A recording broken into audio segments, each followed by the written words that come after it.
University presses have been around for a long time. The first to be established was Cambridge University Press, which was in 1534. Nevertheless, the majority were established in the early 20th century. South Africa has made its mark when it comes to the importance of the university presses to the universities and the country's research and scholarly system.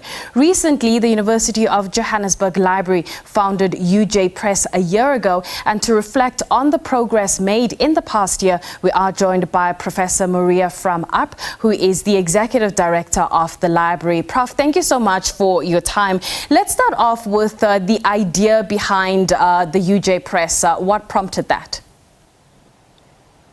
Hi, thank you so much for the invitation. So at the University of Johannesburg, we've got a very clear project of engaging with the fourth industrial revolution.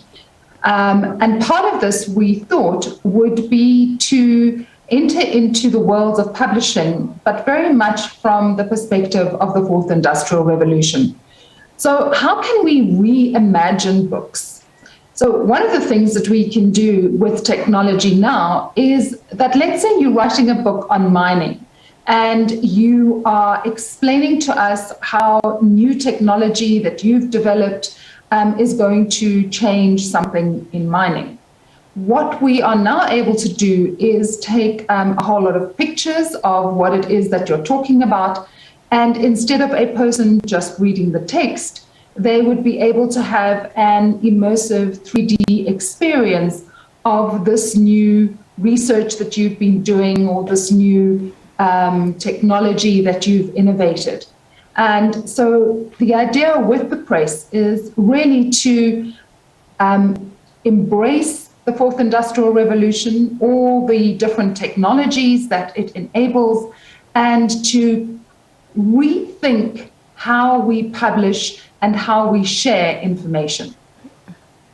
Many of the, I suppose, global university presses have their own missions, which are quite different. And I'm curious what the mission of the UJ Press will be in the context of sustainability.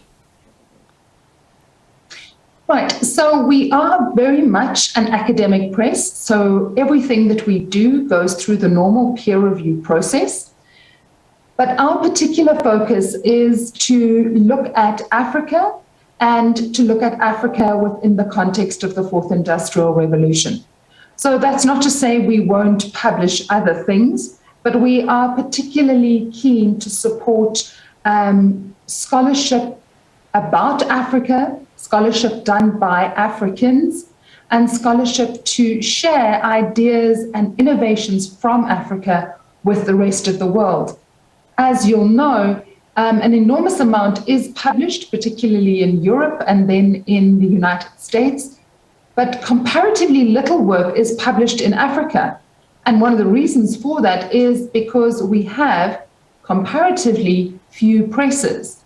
And that is one of the reasons why UJ has decided to enter into this market, to create a space where we enable people doing research in Africa, African scholars doing research, people doing research about Africa, to have a platform where they can share this research, and ideally to be able to share it as an open access publication.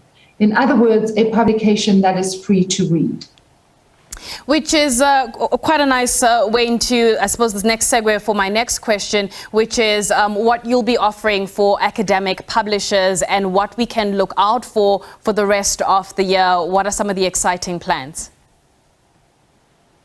So one of our very exciting plans goes back to what I was talking about earlier. We have a publication on botany that is going to come out. And this publication is going to have an extraordinary array of images of plants, but these aren't going to be 2D images, they're going to be 3D images, ways in which you can really understand the plant from every different angle. So that's just one of the innovations.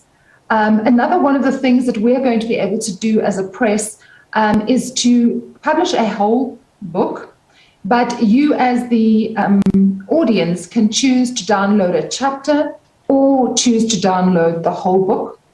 We're also very much a hybrid between print and online. So you could choose that you want to have your book available in both print and online, and we can make that possible. We're also going to have actually two arms to our press. The one is the UJ Academic Press, and the other is what we call Hoopoe Press. Hoopoe is the bird for UJ, and Hoopoe Press is really a press for people who would like to publish novels, poetry, inspirational books. And so one of our first books that's coming out in the Hoopoe Press is a book about mentorship and tells the story of several young business people and how they've been mentored and how they've grown in their own experience in the business world. Prof, let's leave it there. Thank you so much for your time. That is Professor Maria Frahm-Arp, who is the Executive Director of the UJ Library, talking to us about UJ Press.